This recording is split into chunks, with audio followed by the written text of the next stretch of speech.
Yes, graduates, welcome to Hard Talk Podcast with HTK. Fasten your seatbelts.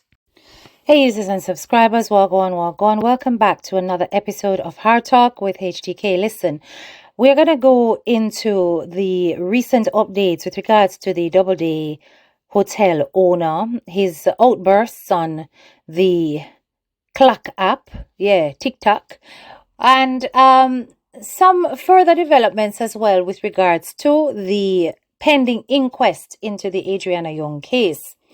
Now, there has been a clamor for the FBI to enter the country of Guyana to oversee the independent investigation of Adriana Younge's passing.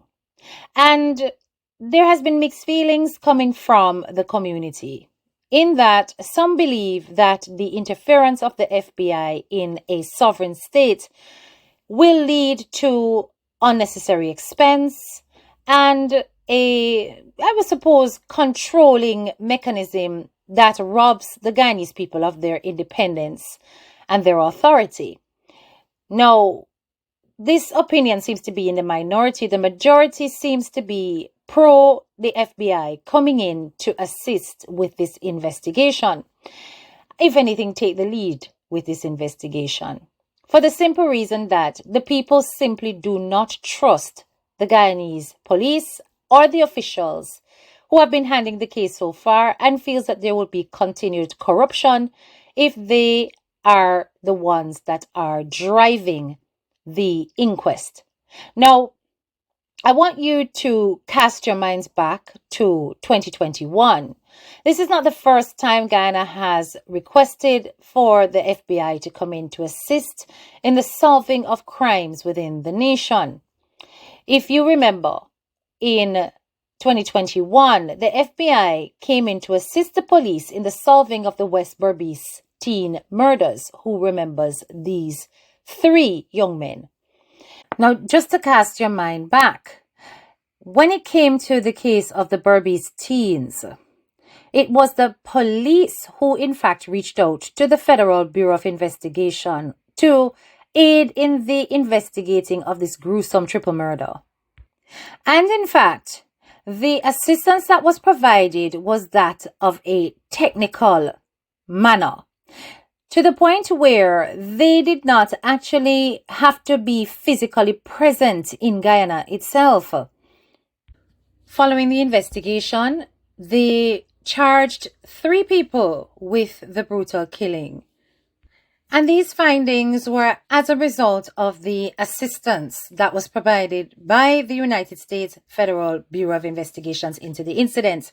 So an ending was brought to conclusion and there was justice served. Now, just using this as the precedent that has been set, with the intervention of the FBI, even though it was merely of a technical manner, there was justice served, consequences dealt out to those who were found to be guilty of the crime. And as far as I can see, it did not do Guyana any harm to have the FBI involved in the case. So let's come back now to the Adriana Younge situation.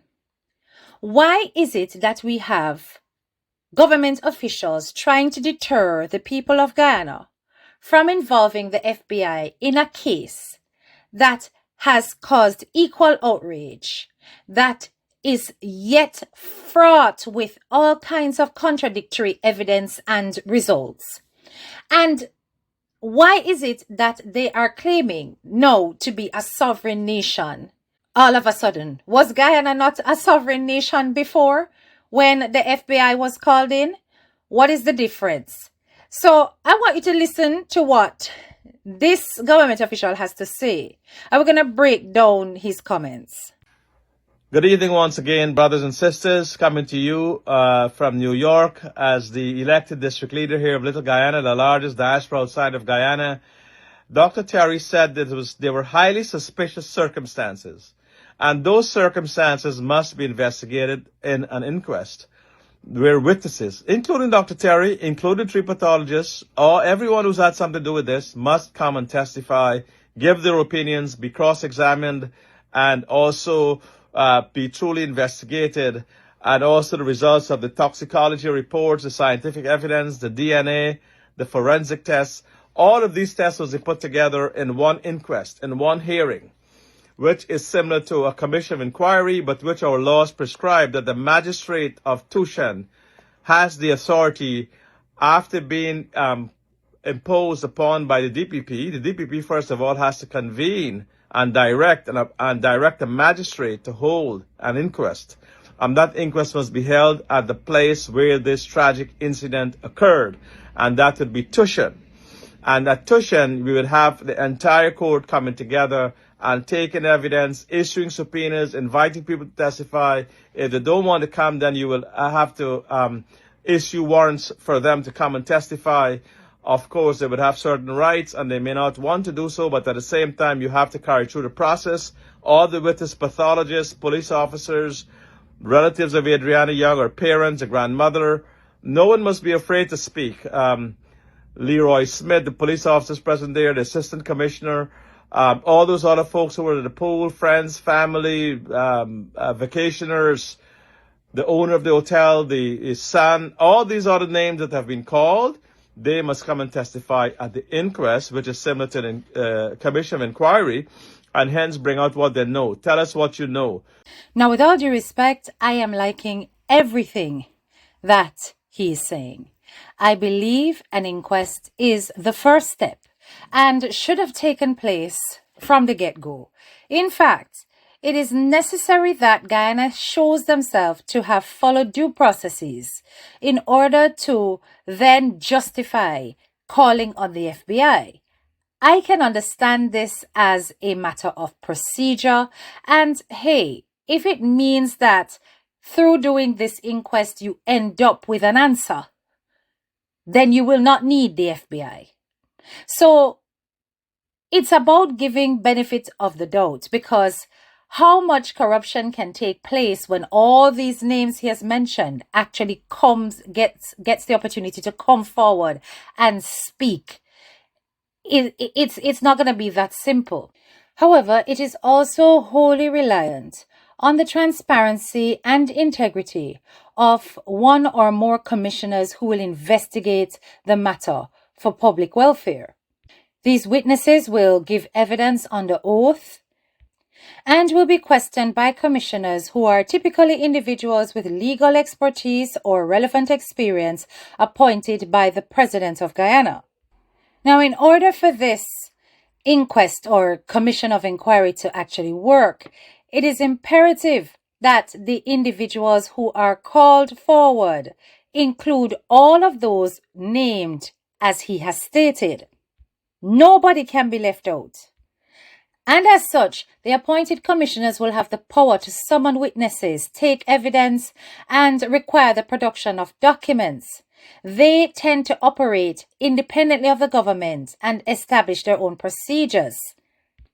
After they conduct their investigation, gather their evidence, they will present their findings in a report. The report will outline the evidence, the testimony, and the commission's conclusions. The report may include recommendations for actions based on the inquiry's findings. So hey, wanna hear how the thing go and how it's set. So you can just imagine that we can end up back in a circle, because we all know that these politicians, them have them links, and many of them are on payola. And if they decide to come forward claiming that they're independent, they're not really independent. It's all party instigated and influenced. So while everything he's saying here sounds so honeyed and sweet to the ear and makes legitimate sense, let us talk about the practicalities and what we know actually takes place in the Caribbean. And not just Guyana, I know it happening in Jamaica too. Links run things, you understand? And unless it's an outside party, you can never be guaranteed 100% objectivity and independence of the powers that be. Authorities will have influence and money talk, and you know the rest. But make we go and listen. subject yourself to cross-examination as to how the veracity, how truthful your evidence is before we can move forward in terms of charging anyone. Because right now there is, although we suspect suspicious circumstances or highly suspicious circumstances or foul play, and there's so many competing theories that it was a homicide, that it was a killing here, there's a ritual killing, there's an unlawful killing, there was an accidental drowning. All of these things need to be brought out, especially as to how come no one has any camera or video evidence that can be subpoenaed from those who are present in these photographs. Come forward with your iPhones and your cell phones and take evidence from there. There's no need for the FBI, which has lost a lot of its credibility here in the United States. There was a recent former director threatening to kill apparently President Trump, and there's been many criticisms that they have been weaponized. I have had issues with them, and I wouldn't recommend them. Wait there. Well, this is not a very diplomatic thing to say, brother. He is basically casting, aspersions against the FBI. He's making the FBI sound like a set of vagabonds, people who should not be trusted. He's building paranoia around the FBI's involvement. He's setting the public against FBI participation in this investigation by making them seem as though they lack transparency. They're a bunch of rogues. How does that sit well with Guyana's relations with America? That does sound good.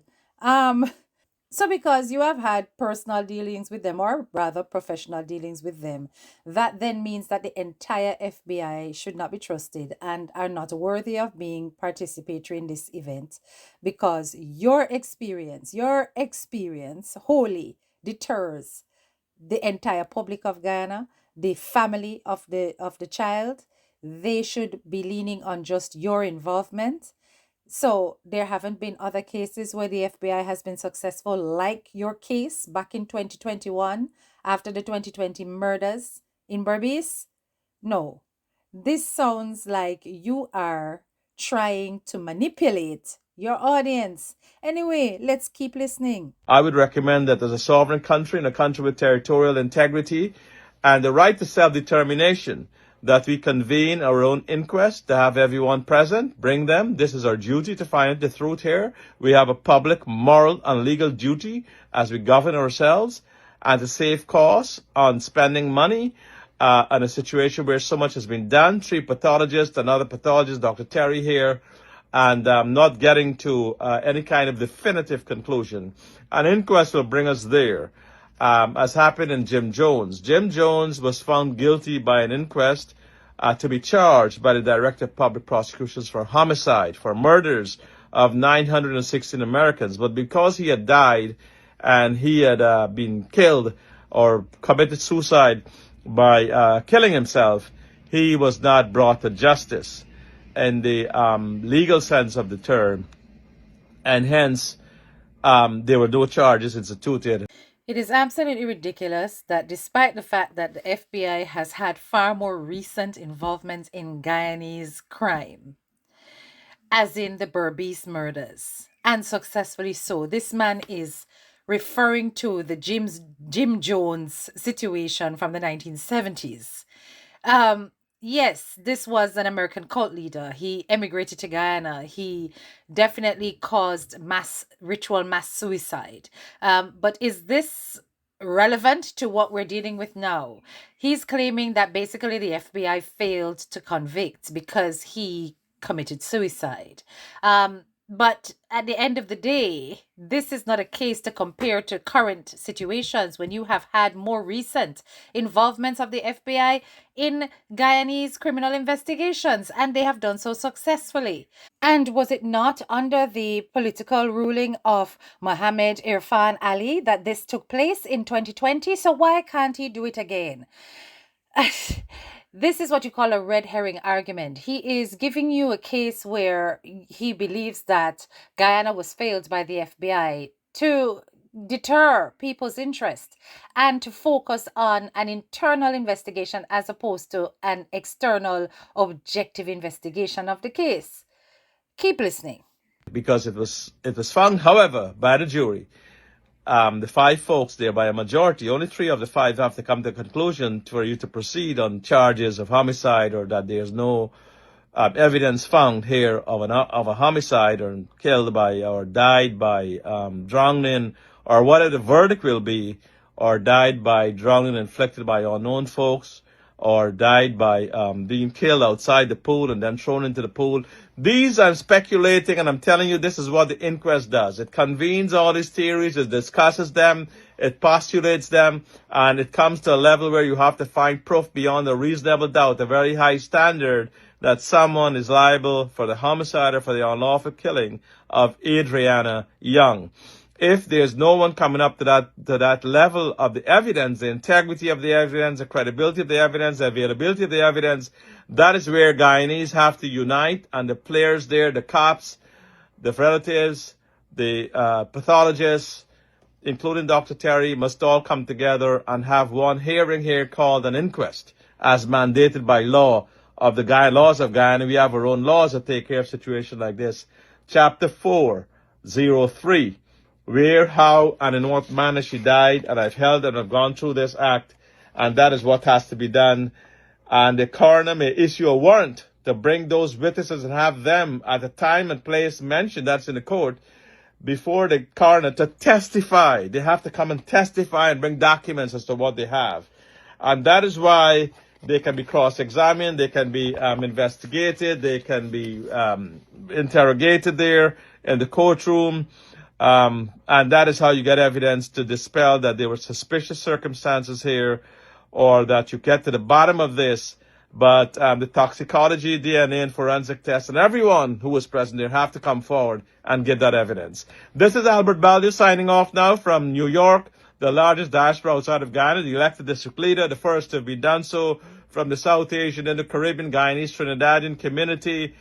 Name it there. We have been fighting here, but these are issues that affect our constituents, and we are coming here to you live with my experience as a senior state counsel and prosecutor in Guyana, who's done dozens of these cases, and as a special appointee at that time to do criminal acts or to do criminal charges to bring them to trial. Thank you very much. This is Albert Baldi, and may God bless you all. Goodbye.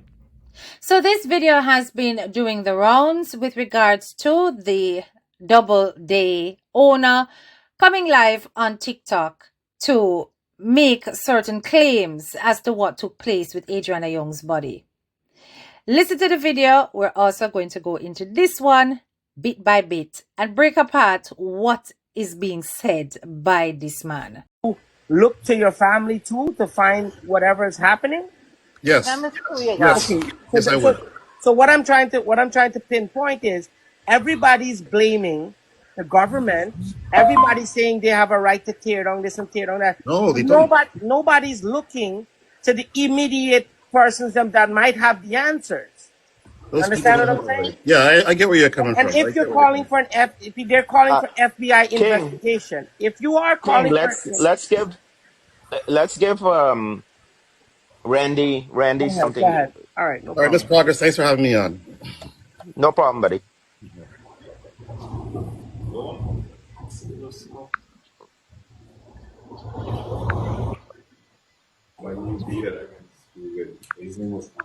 Doubleday, you want to say something?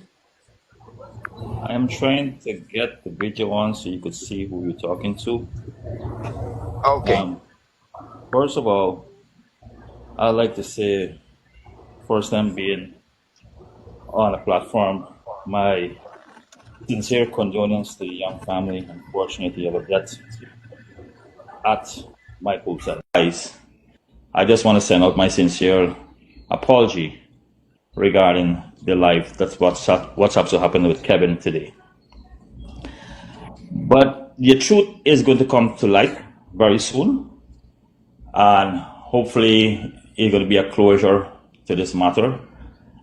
And unfortunately, I can't answer any question based on my legal advice. Yeah, so hopefully soon, once I get the okay from my legal advice, I will come to your platform as well, and you can ask me any question that what you think is necessary. But For me, I believe in science, and whatever the doctor has pronounced, I may stick with that. And I will tell you one thing before I leave. I will give you just one hint. At the night of the incident, the police have been put me in the locked up from 1 a.m. and I've been released till on Tuesday. When they put me in the lockup from 1 a.m. around 1 a.m. on the 24th, the family member of the mob come to the Tulare police station to see me if I was in the lockup. The police put a handcuff on me and showed him I was in the lockup. And when the body was found, I was never there at the hotel. I was in the lockup until the postmortem has been completed. So listen carefully to what Bola is saying. He's claiming that he was not present when the body was found in the pool. He's saying that he was arrested from 1 a.m.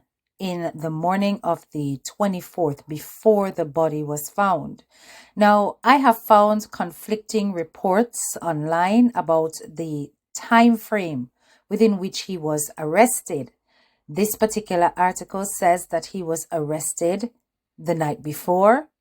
This particular article says he was arrested after the body was found. So even the press is not reporting in an accurate way to determine exactly what point he was arrested. Even when the breaking news came out that he was blacklisted from leaving the country and that certain cops were relieved of duties over neglect while they were probing into the case, there was no mention of the exact moment when he was released. To me, this is a loophole. In other words, a loophole that can be capitalized on and a story can be spun out of. Now, it's very easy to, with the right connections, falsify arrest documents to claim a time that he was in lockup without particular evidence. He's saying that a family member has seen him in custody. It would be interesting to hear this family member come out to actually declare that they saw this man in custody at this time that he is claiming, and therefore removing him from being present on the site. Just an observation, but just noticing that, yes, there is a gray area here about when this man was taken into custody on the 24th. Was it before or was it after the body was discovered? In the lockup until the postmortem has been completed.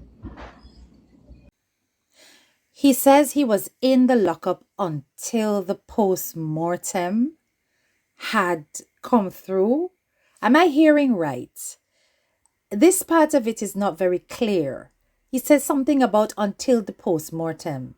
There's no way he would have been in lockup for that long. But then listen to what he says afterwards. This part isn't making any sense to me. When the young ladies were found missing, I was never there. The grandmother could testify that she never saw me there. It's when I get the information someone has been missing, that is when I went to the hotel. Oh, backside. So the grandmother again. Was this the grandmother who possibly saw him in custody? Is this the one, the family member? Because you notice, he's avoiding naming the family member, but yet he's very comfortable to name the grandmother as the one who can witness or testify to him not being on the premises. She is his confidant, clearly. So it's like he can rely on her to represent him.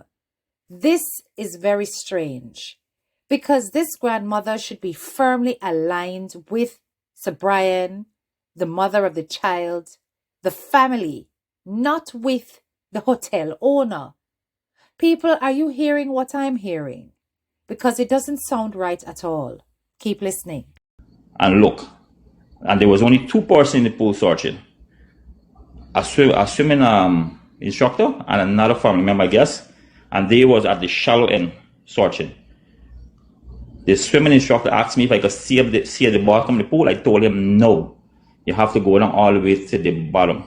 The swimming instructor told me, he asked the grandmother if the girl could swim. The grandmother said yes. And the swimming instructor told her once she can swim, she cannot be in the pool. And the search has been ended there. The grandmother walked away and went elsewhere. which I went to the police to assist them to open rooms and necessary bonds and stuff to find the missing person. And from that time, no one went in the pool to search the pool. Bola, you is a liar. You is a lying man. You lied. Did you not say that you were not present until after the body was found? So how is it that you are now active in the investigation? You know details about the searching. You can tell who was present in the pool. You can tell how many people searched, what the grandmother said, and the fact that people absconded from searching the pool further because the grandmother said she could swim. So isn't all of this context that you are giving prior to the body being discovered in the water? Sir, you are a liar. And you have lied on yourself, and you've made it very clear that you are lying, because you started this whole speech claiming that you were not present. You never was present when the body get found. And that you're saying, no, brother. And now you are coming out and you are telling us the details of the search. This leads up to Adriana being found in the pool. So you were there. You were there, sir. So whatever it is that the police did with you, something isn't right. You were not in any custody. They may have given you a pause, told you to get out of the way. Let me take you in the hotel, in the police car and away from the hotel, and let them think I'm arresting you. Remember, these people were not letting any vehicle pass. When the employees were coming out, they had to reverse and go back into the hotel because the crowd would not facilitate it. And shortly after, they started blocking the road. So when did you exit? How did you exit? How did you end up in custody? Why did this arrest take place and nobody was aware of it? Where were you? If you were not there when the body was found, you could not have this knowledge, this detailed knowledge about how the search was conducted that led up to the body being found. Sir, you're a liar. At that time, until her body was being found.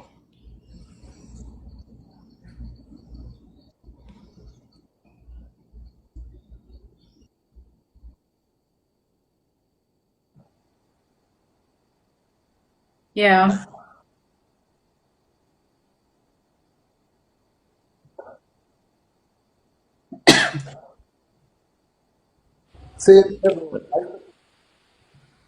Thank you very much. Hey, y'all see how the woman flabbergasted? You see how she quiet? She not getting herself into this. She went dead silent because she hear that this man is chatting pure bull. The panel was speechless. They were stunned. They never said another word. Now, I did check out the profile to see if the profile was a legit one. I'm not seeing any evidence. It's a profile on TikTok that doesn't have any posts on it. So it's still very hard to say whether or not this individual is actually Bola. This could be propaganda. This could be fake. And, we have to take it with a pinch of salt. However, what I find interesting is how many times the grandmother's name is being called in this speech, right? And despite the fact that he has been given legal counsel not to come out and speak on Kevin's live, here he is on this live, running his mouth and saying some very conflicting things that shows that there is, in fact, a whole setup going on here that's pointing fingers towards the grandmother. Now, as much as, yes, every single person needs to be questioned here, I'm beginning to wonder if the grandmother is now being set up as a scapegoat. And she is just the easiest target to sacrifice in order for Bola to carry on living his life as though nothing has happened and that he's innocent and free. There is so much going on in this conversation that shows me clearly that this man is dishonest, because nothing he's saying is making sense, and he's taking Guyanese people for idiots. He truly is. One more thing I want to add. The bartender have a duty that when he closes the pool, let's say around 8, right, he have a duty to take the chlorine powder, sprinkle it right around the pool.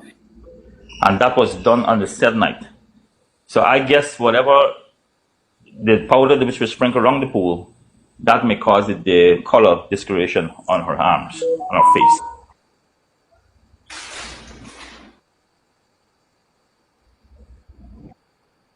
No, sir.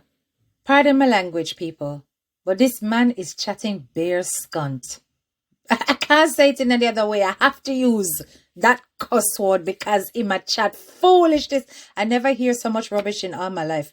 He's telling me that he had people sprinkling the pool. Then you are telling me that you're aware that a child is missing on your premises. The whole place is on lockdown. There is no going in, no going out. You are being arrested, or at least you've been arrested. There is no way you can be checking in guests. Nobody can be coming to swim. And your member of staff is busy chlorinating the pool. Your member of staff is still going about business as usual. Does that make any sense to anybody at all that's listening? Hello, what kind of madness is this? At this point, your members of staff should not even be doing anything to alter any scene when a child is missing and there's an investigation taking place. From the night before, these people were outside of your premises from in the day, from after 1, when the alarm was raised. Everything went AWOL after that. So why would your member of staff be throwing chlorine in the pool? And how is it that the chlorine that goes in the pool only goes on Adriana's body? In specific places, in symmetrical places on her arms, on her legs, on her forehead. If it was in the pool and she was submerged in the pool and this chlorine was affecting her skin, it wouldn't go on symmetrically.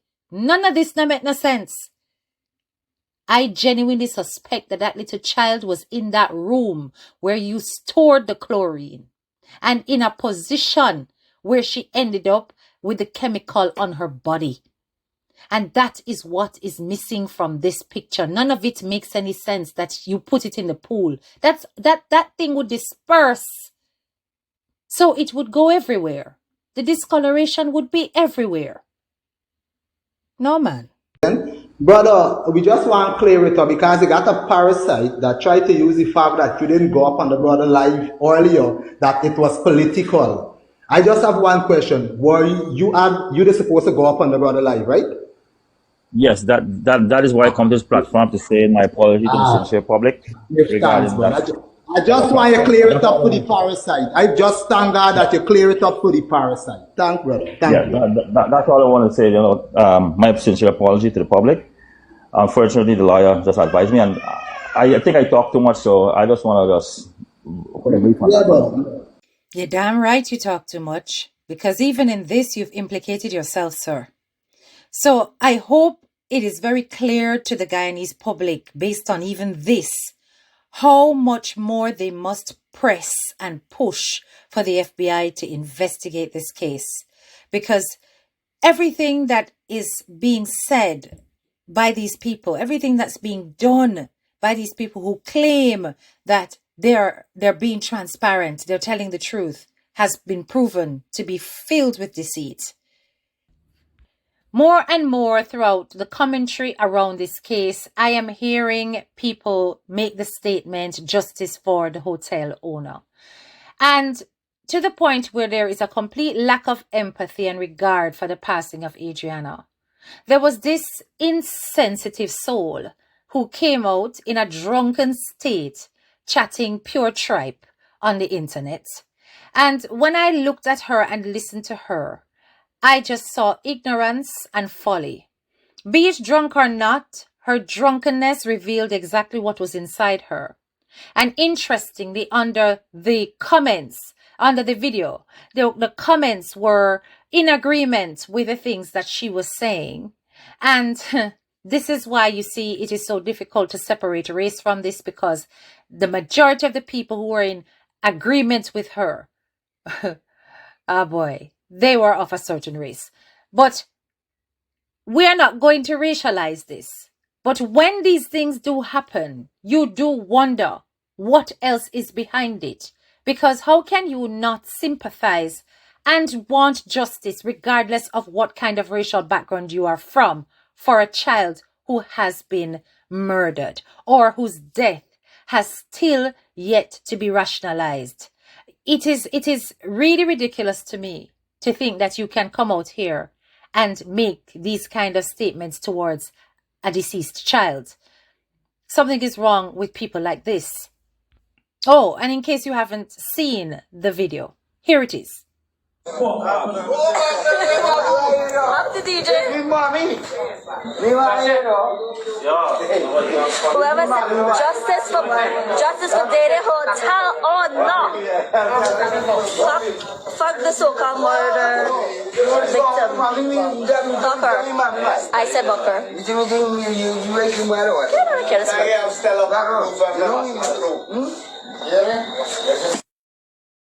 So you have finally come to the end of yet another Hard Talk podcast. I hope you have taken the time to like the video, share the video, comment on the video. If you're new to my channel, please make sure you hit that subscribe button. And before we conclude, I just wish to also reinforce justice for Chantel Crump, the little 9-year-old who was murdered in Antigua. To date, we are still awaiting this case to yield the justice that is deserved. The individual who has been arrested is in some legal entanglement, trying to get somebody to represent her. And we are so delayed on this case. I believe the case has been put back until September. Chantel would have been buried today by the time you hear this podcast. Her funeral is today. Her birthday was yesterday. We still say justice for Chantel. And I so appreciate everybody in Antigua who have been standing up for Chantel, and for all of you in Guyana who are standing up for Adriana. We will continue to keep an eye on this case and to update you as things unfold, and also as things unfold with Chantel's case as well. I will see to it that it is brought to this platform and documented in a way that everyone can follow all of the facts and the information that is out there. Your support to my channel is invaluable, and I want to say thank you to all my new subscribers as well. Welcome to the HTK family of graduates. Yes, we are graduates for a reason, not a season, which means that we are graduates of life. We are people with experience and have something good and positive to present to the world. We stand up for the Purple Heart movement, which is all about justice for all victims, all children throughout the world. This is your girl, Head Teacher K, and I'm out.